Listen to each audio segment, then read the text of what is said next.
What is it called, y'all? The house. Oh, true that. Cheers. Look, I'm like, can we? Cheers. Air cheers. Air cheers. Oh my God.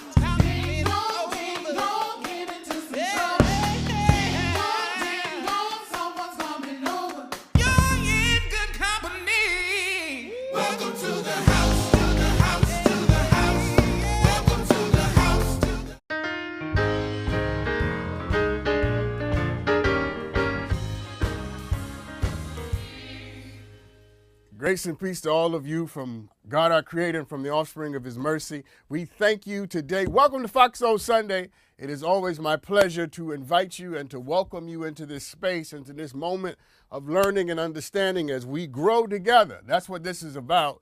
It is about all of us growing together and daring to be better than how we started. That's a word right there, right? To dare to be better than how you started this day.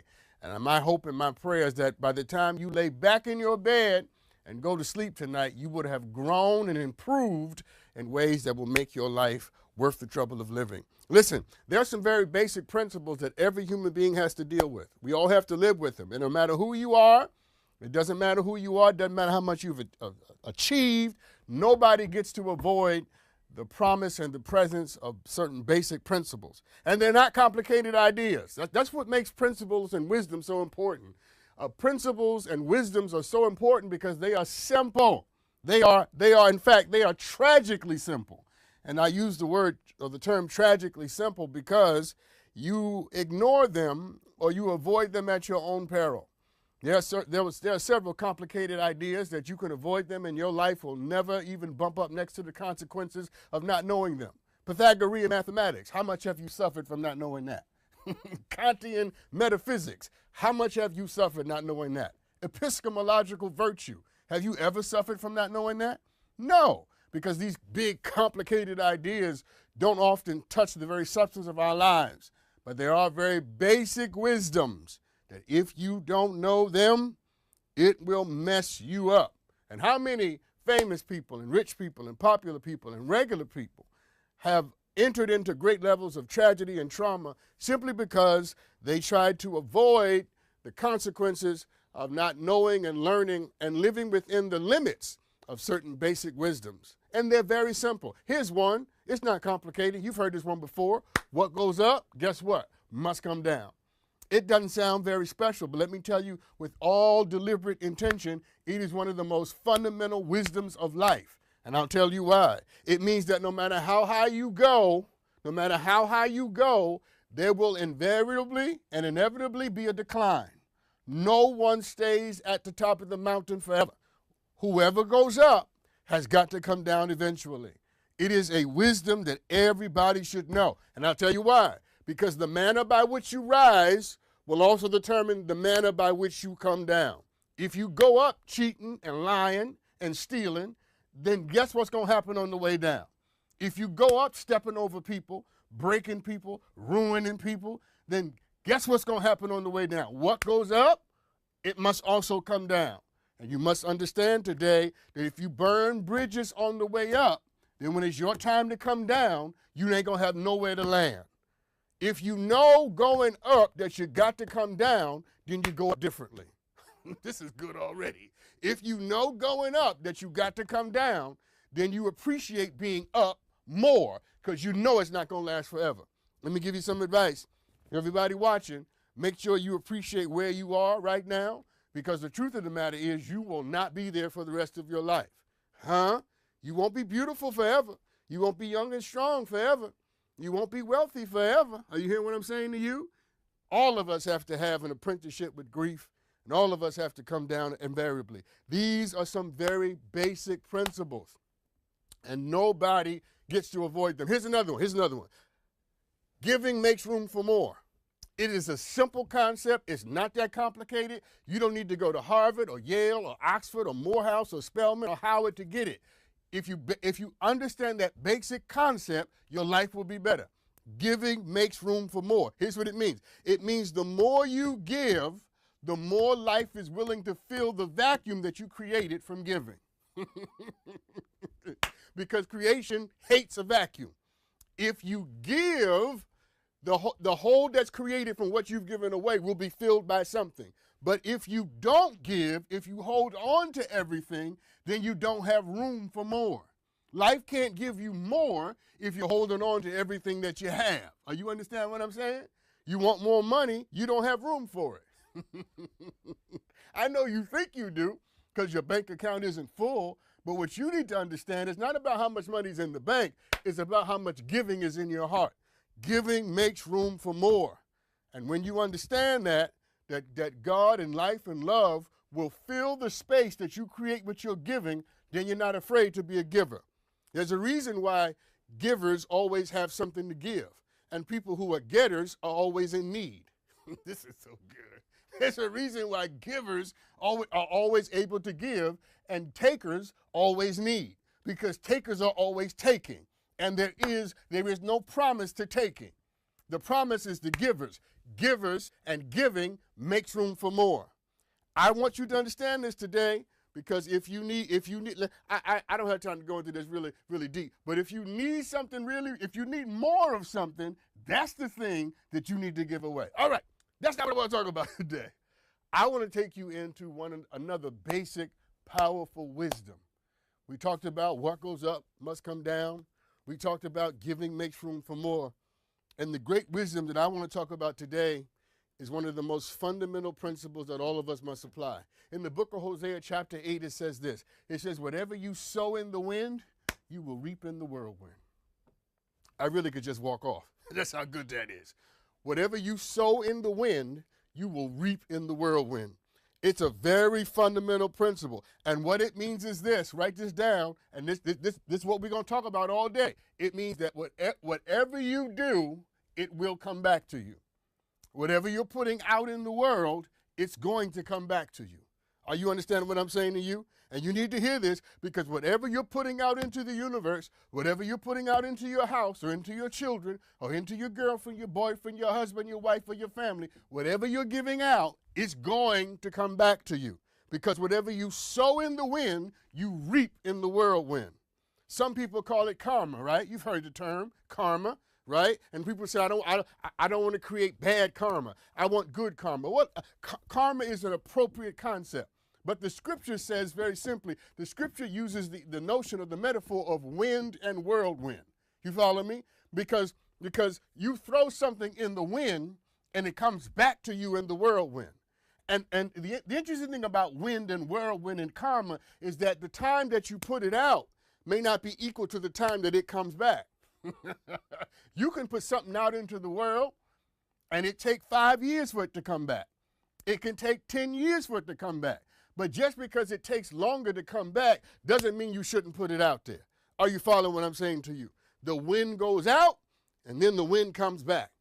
And likewise are all the things that we've done and said. And it leads us to our first question today. Here's our first question. You ready? What are you putting out into the world? What are you putting out there? What are you giving out to the world? What are you sowing into the wind? What seeds are you planting into the ground? Most of the people in our lives don't even think about what they are doing. We don't even think about what we're saying. We don't even think about what kind of energy we're putting out into the world. We just get out to bed, jump in the shower, put some clothes on, leave the house, and go to work. We don't even think about our energy, our intention, and how it is we're presenting and representing and manifesting ourselves in the world. Most of us don't even consider the people that we see in the elevator as an investment in our own future. You got a shoe I could throw? Most people don't see it that way. Because we see people as incidental parts. We see the morning as an incidental part of the day. We're waiting for the special thing to happen. And we don't understand that when you're in the elevator with somebody, what you're putting in the wind as it relates to that person, that's going to come back to you too. It's important that we get this, because most people just act, or we just speak, or we just respond, or we just feel, or we just, you know what I'm saying, we just go through the motions, but we have no consideration. But today, we're having this conversation as an invitation for all of us to consider that we should only do those things, listen to me, we should only do those things that we wish to come back to us. Are you hearing me? We should only say those things that we wish to come back to us. We should only think those things that we wish to come back to us. Because what you do and what you say and how you think and how you treat people, all of it, what would you say if I said that? All of it is going to come back to you. There are no incidental, insignificant conversations and interactions. You follow me? All of it is leveraging towards our future and towards our good. When I was in college, I don't know if I ever told you this story. When I was in college, I owed my college $16,000 at the beginning of my junior year, and we didn't have the money. You hear me? We did not have the money. We owed them $16,000. And I went to go register, and the lady at the register's place said, "I'm sorry, Sean, we like you here, but you owe us too much money." I said, "No problem, I understand. I ain't got it. What's the process, for sending me home?" She said, "The process is we send you upstairs, you talk to the vice president, he writes a little form, and then we send you home." I said, "Well, let's do it, because I can't go home and tell my mama that I didn't work hard to stay in this college." She said, "No problem." So I went upstairs, saw the vice president. Vice president asked me, "How was your 2 years here?" I told him it was pretty good. He asked me what dorm I stayed in, what room I stayed in. I told him. He said, "Really? You've been in that room in that dorm for 2 years?" I said, "Yes." He said, "The whole time?" I said, "Every single day that I've been here, that's where I've been." He said, "No problem." He gave me a little blue card, sent me back downstairs. I sat down with the register. She looked at me. She said, "Give me a social security number." I gave her my number. She put it in the computer. She looked at the screen and she looked at me. She said, "Give me the number again." I gave her the number. She looked at the screen. She looked at me. She called over her friend. She said, "Gertie, come on over here." I made up the name. He said, "Gertie, come on over here." Gertie took my number, looked at the screen, looked at the woman, and looked at me. Finally, the original woman said to me, "Who do you know?" I said, "I don't know nobody." She said, "No, seriously, who do you know?" I said, "I don't know nobody. I don't come from nobody. We ain't got no money. We ain't got no power. Nobody." She said, "You're lying." I said, "Why would you call me a liar?" She said, "Because when you went upstairs, you owed us $16,000. When you came downstairs, we owe you $200. Who do you know?" I feel like running around in this studio. Let me tell you what happened. At the end of my freshman year, my roommate tried to kill himself. We found him on the floor. Now, he was the grandson of Russian Jews. Are you following me? His stepfather and his mother were out of the country. And who came to the hospital that we took him to were his mother's grandparents. He had a different name than his stepfather. Guess who his stepfather was? The vice president of finance. The man whose job it was to put me out to school. He had been looking for 2 years for a way to repay me for the good thing I had done for his stepson. I didn't know the boy was his stepson. I didn't know there was no connection at all. My mama taught me when you see somebody hurt, you help them. When you see somebody wounded, you stand in and defend them. If you see somebody being bullied, you don't let people be hurt. I didn't know it was going to come back to me, but now I get the principle. What you sow in the wind, I feel like running, will come back in the whirlwind. I was able, and do you know from that day forward, I never paid another college bill. I never paid another undergraduate bill for my entire college career because that man was honoring and respecting how I had helped him when I didn't even know the help was really helping me. Are you hearing what I'm saying? This is a true story, people. I can't lie on Fox Soul Sunday. I'm trying to tell you that what you do is going to come back to you. How you treat people is going to come back to you. And if you want to be blessed and you want to be bigger and you want to be better, then doggone it, treat people that way. Talk to people that way. Think about people that way. Don't allow the worst parts of your fears and your anxieties and your disappointments to determine how you treat a person, how you acknowledge a thing, or how you participate in the thing that's not the thing that you want it to be. Are you understanding what I'm saying? Take the job you don't like and work at it as if it was the job you've been waiting for, because what you put in the wind is going to come back to you. Teach, Dr. Sean. Let me tell you this, in no uncertain terms. It also means that when we do negative things, when we have negative words to say, guess what that's going to do too? It all comes back to you.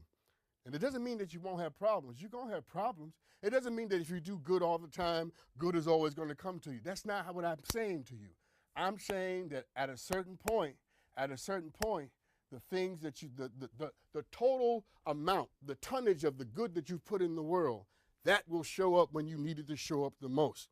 It means that if you've created enough love and enough goodness in the world. It doesn't matter if people treat you bad. The goodness and the mercy that you have put out there invariably will find you. It will chase you. It will hunt you down. It will run you over. You hear me? And it will manifest itself when you need it the most. Ooh, I'm trying to tell you something. Just because the world is treating you bad doesn't mean you shouldn't do good, because the good that you're doing ain't for the world, it's for you. Let's take a break while I run around in this studio. We'll be right back.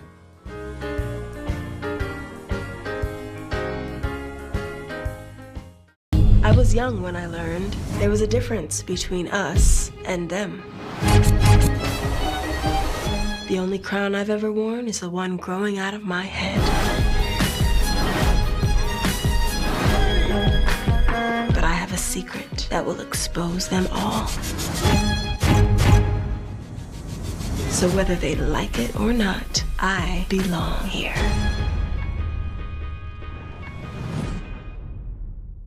One in 3 adults has pre-diabetes. That means it could be you, your favorite brother, your other brother, you, your football buddy, your football buddy, you, your plumber, Breathe right into your foot. your plumber's masseuse, Yes. you, your dog walker, your cat jogger. With early diagnosis, pre-diabetes can be reversed. Take the risk test at doihaveprediabetes.org. Hey, y'all. Double-fisted. I mean, two-handed. Okay. TGIF. Well, I got it swoop across the front. I got hair, though, Q. Check that out. Wednesdays and Fridays. Well, that's all right, though. When we get our increase from Fox Soul, I'm going to get me a little transplant. Get me some hair right here. Serving up all the tea. Or I'm going to get some of them paste-on edges that Claudia got on right there and just paste on right here. On Fox Soul. We got to celebrate our very own Queen Vivica A. Fox, who recently appeared on Fox hit show, The Masked Singer. Cocktails with the Queens. My phone was blowing up the whole night. They was like, I knew it was you. So now I go places, they're like, what's up, Mother Nature? Every Monday night. I just want to say one thing. Can the people get out of my inbox? Because somebody think I'm the skunk, and I'm not. On Fox Soul. Masked Singer, you've already had one of the queens. Come get each one of them, all right? Welcome back, everybody. The fundamental principle that we're trying to establish today, or know in certain terms, is that you will reap what you sow. What you put out in the wind will come back to you in the whirlwind. You get invariably, ultimately, what you give. I would go so far as to say, I want you to really think about this. I would go so far as to say and to suggest that much and most of the good things that have ever happened to you and that you've ever received in your life have only happened because at another stage of your life, you did good to someone else. I would go so far as to suggest to you that all of the goodness that you've been able to accomplish for other people is the goodness that you have benefited from. That the good that you received is connected to the good that you have given. And people who have done no good, they get no good. Ultimately, before it's all said and done, every blessing, write this down, every blessing is a response to a time in your life when you were a blessing to somebody else. And the abundance of your life, whatever stage you're in right now, what would you say? Just really consider this. If everything that you have and all the good that you experience happens to be connected to all the good you created, it is a powerful, powerful understanding because you gave a blessing, so now you get a blessing. It makes you reassess and analyze differently all of the times in our lives when we thought we were doing other people favors and we thought we were just sort of indiscriminately helping people out. Well, the truth of the matter is you were helping them out. And as you were helping them out, the helping them out was also mounting and teaming to be able to help you out when you needed it the most. Every act of kindness that you have received is the result and connected to the moments in your life when you were kind to somebody else. Are you following me? Just consider this for a moment, that every act of compassion that you've been able to have is connected to all the moments you did something indiscriminately kind for someone else. You said good morning to somebody. You asked somebody how they were doing. Are you hearing me? And it doesn't come back equally. Here's the shoe throwing part. It doesn't come back equally. You can say good morning to somebody being kind, and then it comes back to you as $1 million. I'm just saying. Every act of extraordinary opportunity is connected to the moments where you created opportunity for someone else. You taught a kid how to throw a baseball. You sat there and listened to a kid. You wiped the tears out of somebody's eyes. You follow me? You were honest. You were decent. You follow me? And then it comes back to you as an opportunity that's far greater in your mind than anything you did for that child. It's not proportional. But it's the principle. The principle doesn't work in terms of proportions. It just has a consistent power. I want you to hear me today. So here's what I'm trying to say. Write this down. If you want love, you have to give love. If you want friendship, you have to give friendship. If you want money, you have to give money. You follow me? If you want an opportunity, you have to give an opportunity. Oh, here's a great story for you. All my stories on Fox Soul Sunday are true, so don't even worry about if this is true or not. I was literally in New York, living in New York, sometime in 2018. And I was back in New York. I was kind of teaching in New York, trying to put it all together, trying to figure it out. Are you following me? And while I was in New York, I was back in the brownstone that I have in New York, and I was sitting on the steps. I ain't gonna tell you what I was doing on the steps. Smoking a cigar, sitting on the steps, and a young man came up to me. I'd never seen this kid a day in my life. I didn't know him at all. He's about 16 years old, and he says to me, asked me if I had $5. And I said, you just randomly walk up to people and ask them for money? I said, this is Harlem. It's not a good idea to do that. And he laughed, and we started talking. And I decided to give the young man, I gave him $20. Because he was $20. What's $20? I gave him $20, right? He goes to the store, and he's walking past, and I say to him, because I could tell there's something going on with him, and I say to him, what's going on with you? Like, where are you going? Where are you sleeping? He said to me, in no uncertain terms, he said he didn't know my name. He said, sir, I've been put out of my house. He gave me his story. I said, where are you sleeping? He said, I have nowhere to sleep. I have nowhere to go. I said, well, where's your mother and father? He said, I was staying with my dad. My mom is dealing with, I said, well, you can't stay with your mom. We went through the whole list. I said, let's do this. I said, call your mother right now. I said, I'm going to give you my phone. Call your mother. He called his mother. I talked to his mother. I said to his mother, I said, look, I'm going to let your son stay in my garden basement apartment, which was wide open and empty. Nobody was down there. It just had nothing down there, just some old furniture. I said, if it's okay with you, he's been put out by your baby daddy, his father. I'm gonna let him stay downstairs. I'm gonna let him stay down there for one night, if that's okay with you. She said, so thank you so much, sir. So I let him stay down there. One night turned into a week.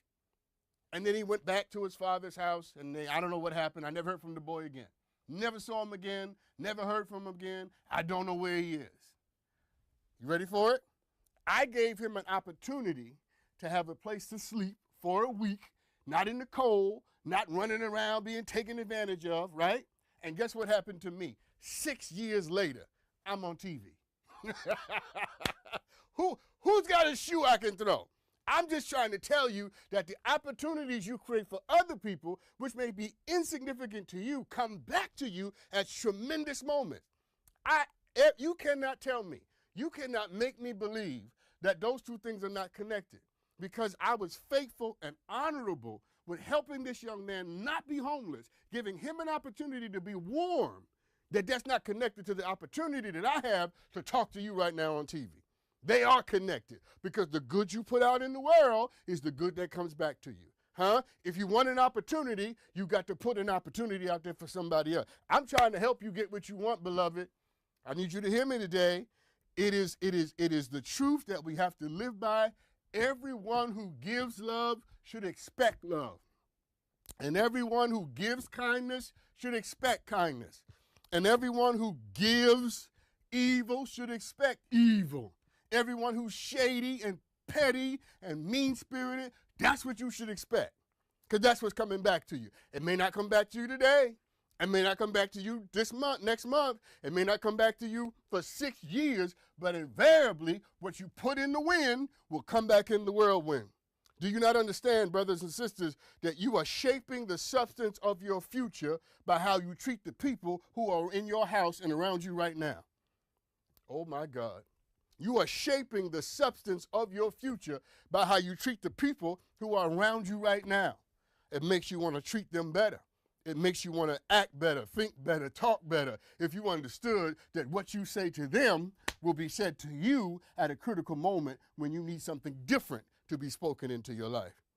What you do now is creating what you are about to do next. And that's why it's important, write this down, to treat people right. To treat people right. Write this down. Watch your energy. You hear me? Watch your energy. Don't let your energy be the thing that ultimately defeats you. Oh my God. It's one thing to have your enemies take you out. It's another thing to have you take yourself out because your spirit and your energy, your attentions were seedy and off to the left and not right. Watch your energy. Write this down. Be mindful of your vibes. Know the vibes you're putting out. And have people in your life who can be honest with you about the energy you're giving. Oh, this is good. Have people in your life who will look you in your face and tell you that your spirit is off, your energy is wrong, and your vibes are shady. Because they love you enough to protect you, not just from what you're doing to other people, but ultimately from what you're doing to yourself. And sometimes you have to be kind to people even when they don't deserve it. Sometimes you have to have a nice word for people even when they don't deserve it. Because the gift that you're giving isn't to them, you're giving the gift to you. Are you understanding what I'm saying? It is a melancholy truth that kindness isn't the gift that you give to them. It is the gift that you ultimately keep giving to yourself. And there are certain things you should do, not because people deserve them, but you should do them because you don't want something different to come back to you. There's certain things I won't do to people because I don't want that coming back to me. Did you hear what I just said? There's certain places I won't go to with people, certain things I won't say. And I'm liable to say a lot of things. But there's certain things I won't say because I don't want that coming back to me. There's certain things I'm just not willing to do because I don't want that in my future 10 years from now. Friedrich Nietzsche said something very powerful. I want you to hear it. This is powerful. Listen. Friedrich Nietzsche said that you should only do those things that you would wish to do perpetually. Just drink that for a second. He said you should only do those things that you wish to do perpetually. Here's what he meant to say. He's trying to say you should only do those things that you're prepared to do forever. You should only do those things that if you had to do that forever, you'd have no problems doing it. And if you don't want to do it forever, you shouldn't do it now. This is so good. You understand what I'm saying? If you don't want to be caught saying that forever, then don't say it now. You should only do those things that you wish to do perpetually. Perpetually. And if you don't want to be petty forever, then don't be petty now. If you don't want to be negative forever, then don't be negative now. If you don't want to be small and mean forever, then don't be small and mean now. If you don't want to be evil forever, then don't be evil with me now. But if you want to be loved forever, then love now. If you want to have joy forever, then be happy now. I feel like running around. If you want to be treated with respect forever, then be respectful now. Do those things for which you are prepared to live with the consequences and the repercussions of them forever. And if you're not prepared to do that forever, then why in the world would you admit that into your spirit and into your consciousness and into your relationship now? This is great relationship advice because we keep doing things that make sense in the moment, but they don't make sense forever. Would you want somebody lying to you forever? Would you want somebody treating you that way forever, being controlling forever, selfish forever? Then why are we doing it now? Oh, this is good, man. I'm trying to tell you. And I'm trying to tell you because what we don't understand is that when it's all said and done, we are creating the content by which the rest of our lives will adjudicate themselves and purport themselves and appropriate itself to be. The life that you are living now is the life that you created before you knew you were creating a life for yourself now. Oh my goodness. And what would you say if I told you that the life you're going to live 20 years from now is connected to the life you're living right now? what you're saying and thinking and how you're treating people right now. You're going to walk into what you're doing. Woo! It makes you rethink every conversation you're about to have. When this show is over, it makes you rethink how you're going to walk down the hall and say something to somebody, because you may say it now and have to live with it later. But what if you only do those things that you wish to be done to you perpetually? Let's take a break. Because this is good meat. This is good for the soul. We'll be right back.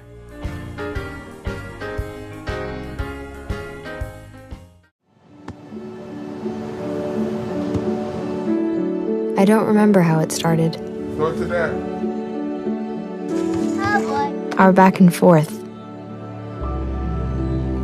It always came back. Dad! You probably don't remember what you told me, That was perfect. but I heard every word.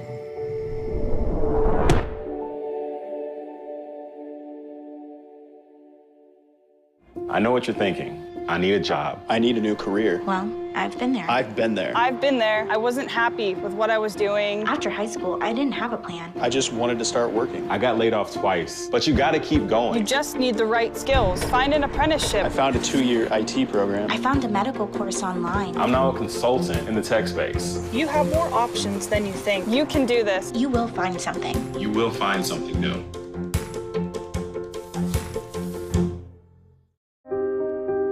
Here's to the things that can keep us safe.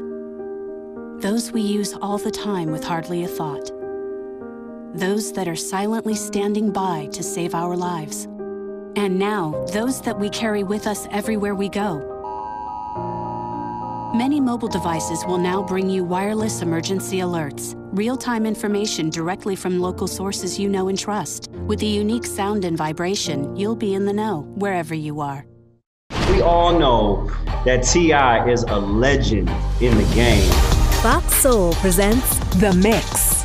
Your pops recently performed at Afropunk and brought you out where you dropped some crazy bars. I was supposed to surprise him and walk out on his set. It turned out dope, and we ended up rocking the stage. Every Tuesday night. Would you ever go toe-to-toe, against him in a rap battle? Nah, not a rap battle. On Fox Soul. None of that. Welcome back, everybody. Today, what we are discovering in no uncertain terms is that it will come back to you. What it is you are ascribing to other people and providing for them, doing or not doing around you, for people around you, all of it will come back to you. And I want to focus particularly here on negativity and evil and all of the darker things that people do. And I want to focus on that for a particular reason. That is to say, clearly, I'm trying to make the case today that if you put out bitterness, if you put out pettiness, then I promise you that's what's going to come back to you. You're going to have to live with it and live in it. But let me also say this, that pettiness and bitterness, if you put it out there, that may not be the only thing that you get. Obviously, good things will still happen to you. The sun will still shine and birds will still sing. But the fundamental orientation of your future will be rooted not in what other people have done to you, but how you have treated other people or not treated them as they deserved, and sometimes even did not deserve to be treated. See, the best example of what I'm saying is the former president of the United States, who was and is a mean, narcissistic, nasty, petty, vindictive man. He is beyond pessimistic. He doesn't look out. Donald Trump doesn't look out a window. He squints. He never has an open eye for anything. Are you following me? He is vindictive. He's mean. He's petty. He's surly. You following me? He's narcissistic. He's concupiscent. He's all of the things we would not want a person to be. So here's my point. It is no wonder then that he was impeached twice. That doesn't come out of nowhere. If you spend a lifetime treating people any kind of way, then when you get to your big moment and you stand on the biggest stage of your life, everything that you've been doing to people for 70 years, that's going to come back to you. And he was impeached twice. Not just because of what he did when he was president. He was impeached twice because of all the things he did long before You don't want, hear me right now, you don't want to be on the biggest stage of your life with the whole world watching But because you spent a whole life messing people over, that all of that comes back to you for the whole world to see. Donald Trump will go down in history as the only president ever to be impeached twice. You following me? He, not only has he been impeached twice, but he is currently being sued for hundreds of millions of dollars. He is currently being sued for hundreds of millions of dollars. Can I take one more step? The former president right now, just stay with me, for right now, he had to host a mediocre boxing tournament because he doesn't have a lot of money left. What happened to his money? Huh? You mess people over in the win, then what comes back to you is the whirlwind of you losing the thing that you like and love the most. Hear me when I'm telling you, brothers and sisters, you reap what you sow. You reap what you sow. Hitler did not end in a palace on a throne. He died in a basement bunker with a bullet in his head, because you can't kill 6 million people and expect your life to end up gloriously, because you reap what you sow. Nobody is going to get away with evil forever. Do you hear what I'm saying to you? You may escape American justice, but the universe will not be denied. Robert E. Lee was a bigot and a slave master, and because of that, he lost the Civil War, and his statue just got taken down in Virginia, because you reap what you sow. You can't be a bigot and a racist and a slave master and expect your life to end gloriously. That's not going to be your legacy. And I want you to hear me today. Here's why I'm saying this. Come on, lean into this. Lean into this. I want you to hear what I'm saying, because the people who have treated you wrong and the people who have messed you over, they're not going to get away with it either. If Trump didn't get away with it, and Hitler didn't get away with it, and Robert E. Lee didn't get away with it, then the people who've lied on you and disrespected you and betrayed you, they're not going to get away with it either. Liars should expect to be lied to, and thieves should expect to be stolen from, and cheaters should expect to be cheated on. It may not happen right away, it may not happen tomorrow, but when it's all said and done, the whirlwind is coming. I got a message for everybody who hurt you, and everybody who cheated on you, and everybody who betrayed you, and everybody who treated you any kind of way. I got a message for them. Here's the message. You ready? The whirlwind is coming. I feel like running. Everybody who thought they could just throw you around and disrespect your existence, and they harmed you when you were vulnerable, abused you when you were vulnerable. Everybody who did all that craziness to you, I got a word for you. I got a message for them. The whirlwind is coming, because it's going to come back to you. And there are a lot of people. Here's the part where we all get to shout together. There are a lot of people in your life who are going to wish they had treated you better. Will you give me a shoe? Give me two. I'm just trying to tell you, there are a lot of people who are going to wish they had treated you better. They're going to wish they had talked to you better. How about this? Are you ready to jump? There are a lot of people who are going to wish they had paid you better. There are a lot of people who are going to wish they had respected your gifts and your talents better, because what you sow in the wind, you're going to reap in the whirlwind. Come on, Dr. Sean. I'm trying to help you understand this today. Life is not an apprenticeship in getting away with things. You are going to be held accountable. Evil is going to be held accountable. And we should always seek justice. I'm not talking about not seeking justice.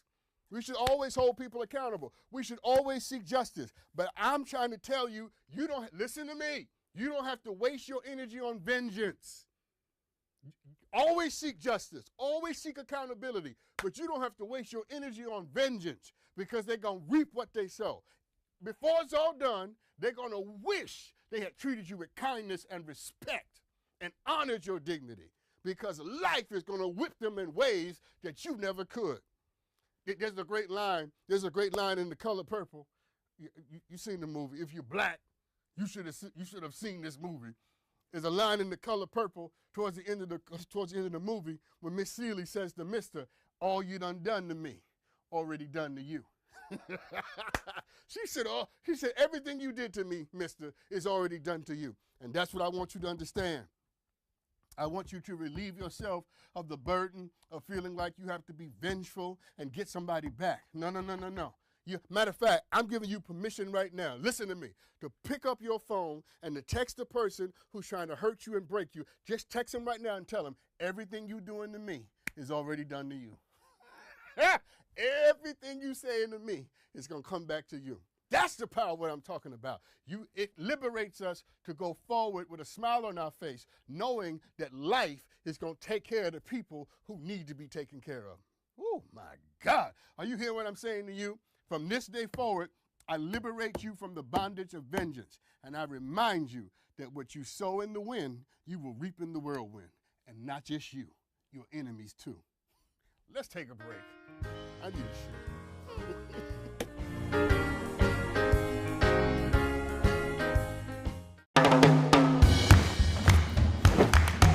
I don't want to talk about it.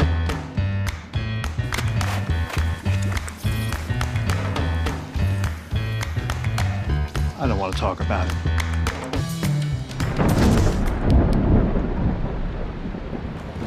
Families don't have to talk about everything, but they should talk about how to plan for an emergency. Get tips and resources to make your family's emergency plan. I heard there was a social media blackout. I heard that it was because the mix was coming back. This weekend on Fox Soul. Are y'all excited about the new time? It's the perfect happy hour time. I mean, it really is. Watch your favorite shows of the week. It was a celebrity, wasn't it? I plead the fifth. I do not kiss and tell. Well, if it wasn't, you would say no, there wasn't a celebrity, right? Fox Soul Weekend. There was more than one. Spending time outdoors has never felt more valuable. Whether it's exploring nature or relaxing in your yard, let's do it responsibly. Before going out, check for closures and fire restrictions. Practice social distancing, even when outside and on the trail. Back at home, if burning yard debris, keep your pile small. And no matter where you are, be sure to properly extinguish any outdoor fire. Drown, stir, drown, feel. We're all in this together. Help keep our safe places safe. I was young when I learned there was a difference between us and them. The only crown I've ever worn is the one growing out of my head. But I have a secret that will expose them all. So whether they like it or not, I belong here.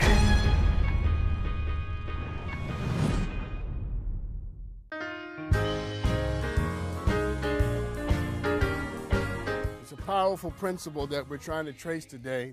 The very simple notion, that's how we started out, with the idea that certain principles are so simple that if they're practiced deliberately, they will bless you in ways that will manifest and change your life. It's a very simple principle. You reap what you sow. What you put out in the wind will come back to you in the whirlwind.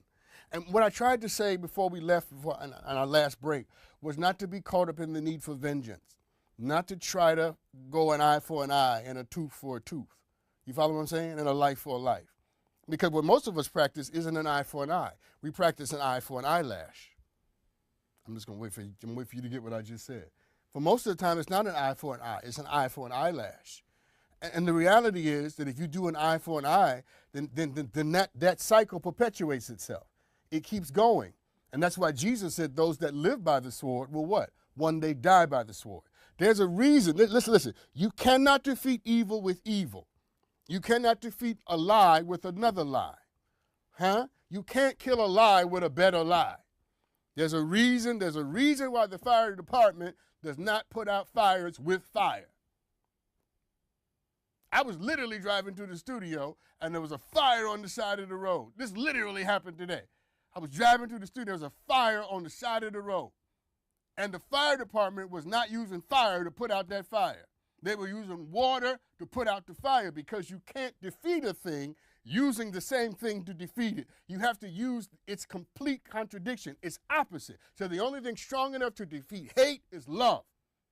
You follow what I'm saying to you? The only thing strong enough to defeat all of the negativity that people have done in your life is for you to use positivity to overcome the negativity that they created. You see, when people do bad things to you, what they've done to you, listen to me, is only what they've done to you. What they've done to themselves is created a life that will never be able to get out of that. Oh my God, did you hear what I just said to you? When people hurt you, they've hurt you. But what they've done to themselves is far more devastating than that, because they've created a series of reactions and consequences that are now going to be born in their lives, whether they like it or not. I'm trying to liberate all of us from the notion of understanding, of really understanding that the real victory of life, listen, is not to become what someone else did to you. Did you hear what I said? The real victory is not to become what they did to you. And the way you don't become what they did to you is to make sure that it does not affect how you show up, how you treat people, and how you manifest in the world. You win when you don't let anybody destroy your goodness. You win when you don't let anybody destroy your capacity to trust, to give, to love. Now, you talk about being great because you can hit a shot. You talk about being great because you can throw a football. You talk about being great because you can win an election. That ain't great. Let me tell you what greatness is. Greatness is when you've been lied on and you've been cheated on and you've been betrayed, but you can still show up in a relationship and be decent and honorable and just and compassionate. That's greatness. Greatness is when you didn't have a father and you barely had a mother, you follow me? But you are good and you are a great parent to your own kids. Greatness is when you have deficient parents, but you found a way to be a complete, absolute father and a great mother. That's greatness. When you do what you've never seen. I really could walk off right now. I'm trying to get you to understand that you have to protect and preserve the best of who you are for the people in your life who deserve a chance to experience it. Oh my God. You have to preserve and protect the best of who you are, for the people in your life and the people you're going to meet who deserve a chance to experience it. Don't let the negativity that's been done to you ruin you in such a way that people who are about to meet you, who deserve to encounter the best of you, never get to have a chance to sit with it because somebody else destroyed it before they got there. Greatness is holding on to your higher self, your better self, your deeper self, Even in the midst of all that you've been through, you still show up in life and you appear in your own situation giving and mercifully, with grace and compassion and with a sense of justice and love. That is the one who will have great relationships in the future because they protected themselves from all the things people tried to do to them in their past. It is interesting is the way you protect your good is to express your good. The way you protect your love is to express your love. Did you hear what I just said? The way you protect your goodness is to express your goodness. The way you protect your love is to manifest your love. It's a very simple concept. If you don't use it, you will lose it. If you don't express your compassion, you will lose your capacity for compassion. You have to express the best parts of you. Don't walk around telling people that, I'm a good person. If you're a good person, then manifest it. If you're a good person, you won't have to say it. I'll say it for you. Teach, Dr. Sean. If you're a good person, you will never have to brag on yourself if you are all the things you're trying to brag on. Don't say it, manifest it. Do it. Make it appear. Make the best of you show up in the room, and you never have to explain yourself to people. You must understand that there are no uncertain terms, because if you don't use it, you're not going to have it when you need it the most. I'm trying to talk right now. I'm talking to every woman and every man who's ever been in a situation where you've been hurt and people have just disrespected you, and you've said to yourself, I'm not going to trust anybody, I'm not going to be open anymore, and that's how you want to show up in the world. I'm telling you, I'm begging you to stop doing that. Because if you don't change that behavior, if you don't change that conclusion, then when you need to trust and when you need to be vulnerable, you won't have it because you didn't use it when you should have. You following me? You don't let the fact that somebody has lied to you change the fact that you're an honest person and that you do trust people. You have to maintain a certain level of intelligence, but don't lose the capacity to trust, because you're going to need trust for the thing and the better one that's on the way. It's amazing to me. It's amazing to me because if you don't put it out there, listen to me, if you don't put it out there, then the only thing coming to you are the things that people did to you. Oh my God. If you don't put the best of you out there, then the only thing coming to you are the things that people have already done to you. And that's why you have to make sure that you get the harvest that you deserve. And the harvest that you deserve comes from when you create the legacy and the content of the future that you want. What someone has done to you should not be the last word about your future. It ought to be the legacy that you are scribing with your own hand, etching in the stone of your future with your own finger. The goodness that you create ought to be the goodness that you walk into. You should not have to live with the hurt of someone else for the rest of your life. But if you don't put the good out there, there's nothing to overcome the evil with. Overcome the evil with a full manifestation expression of your goodness. Let's take a break, because you need to think about that.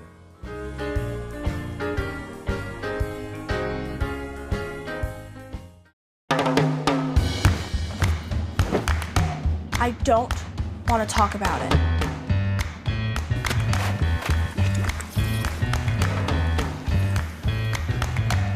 I don't want to talk about it.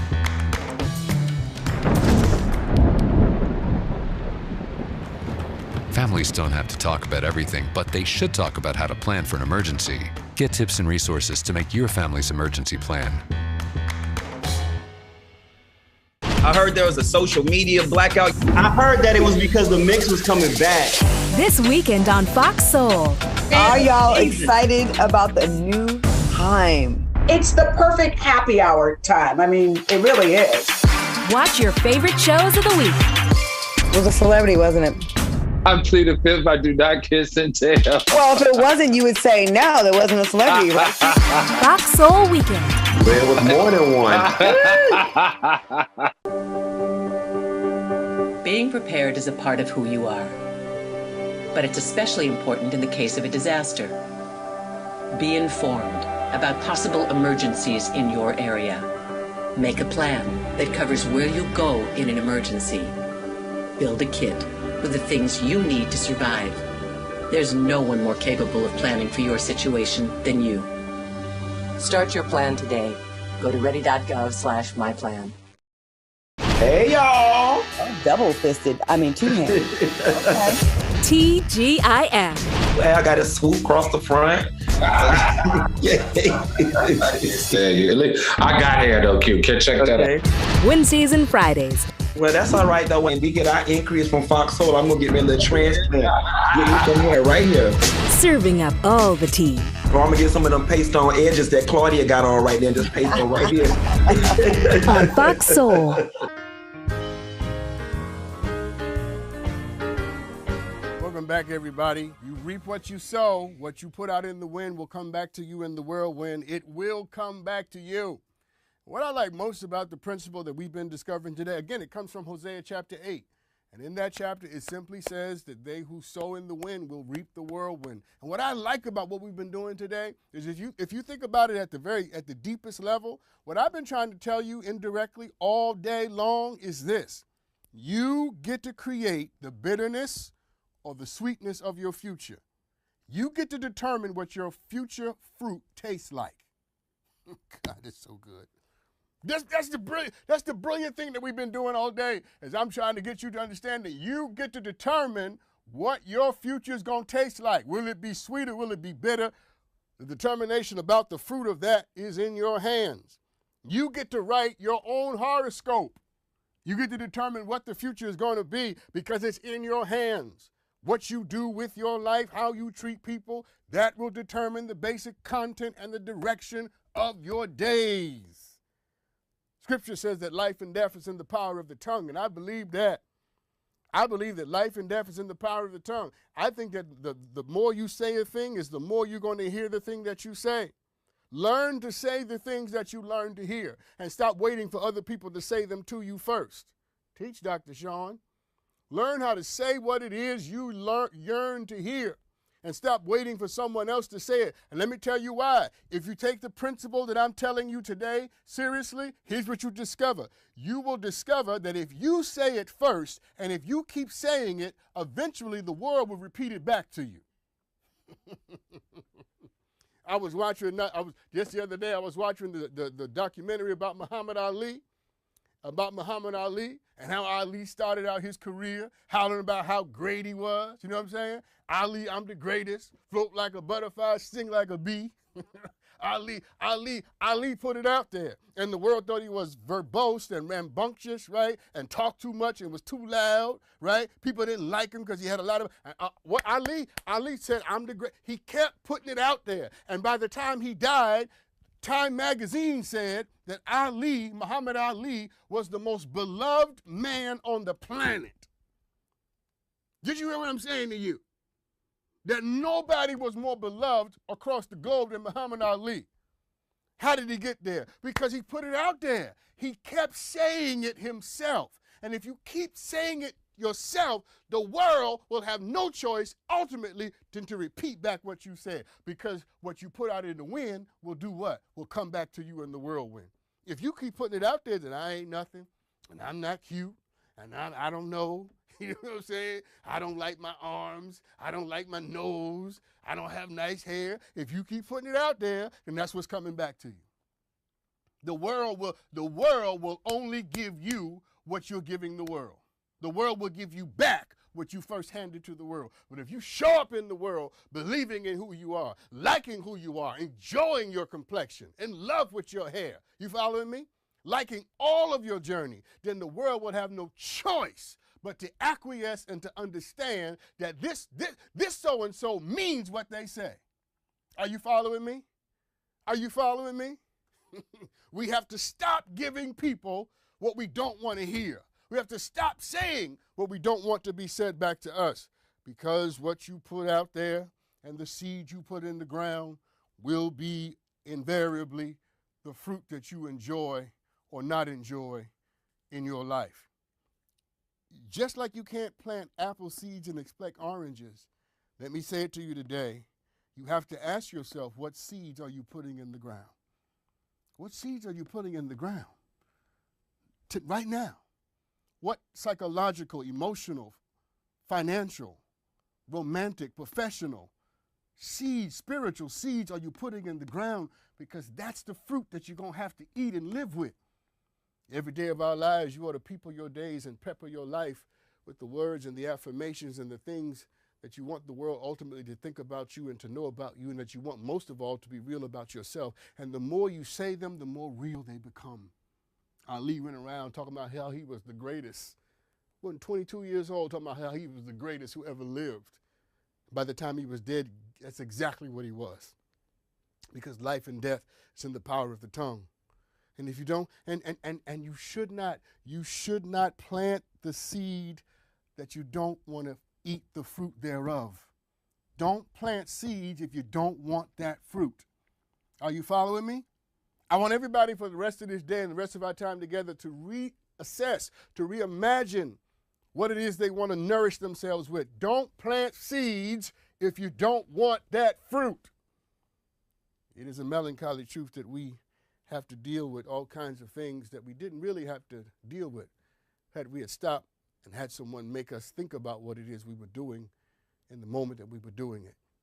I want the rest of your day and the rest of your week and the rest of your life to be an intentional act of seed planting, where you are only planting those things that you wish to eat and only doing those things you wish to do perpetually and only saying those things you wish the world to say back to you forever.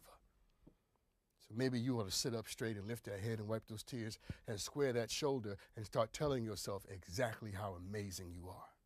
Maybe you need to start saying it and saying it and saying it and saying it in the presence of nobody and saying it in the presence of people who care about you and saying it to your enemies. And before long, they will repeat without even realizing they're repeating it. They will repeat back to you what they heard you say to yourself. God, it's a melancholy truth, brothers and sisters. It's a melancholy truth. I end with this real quick. My mother took care of kids her whole life, and that's how she raised us. We took care of kids. And when I was going to high school, she was about to lose the house. And we didn't have the money to pay the bills, about to lose the house. And someone knocked on the door, a young man that she had taken care of years ago. A young man knocked on the door that she had taken care of years ago, before I even came into the picture. And he said to my mother, he said, Miss Mack, that's what they called my mother, Miss Mack, you watched me. You took care of me, which allowed my mother to keep our home and our family. He said to her, I am a lawyer now, and there's no way I'm going to let you lose your house when you made sure my mother could keep ours. I'm done. And we kept our home because my mother sewed into children my whole life. I'm trying to tell you, it's a principle. If you practice it, you will benefit from it. So I got to go. I got to let you go. But I'm so glad we had this time today. Make sure you only say and do those things you wish to have done to you perpetually. Thank you for tuning in. Thank you for watching Fox Soul Sunday. I know today is one of those life-changing experiences. So go be changed. Go be better. And remember, I absolutely unequivocally love you. See you next week. When the storm of life is raging, stand by me. Stand by me.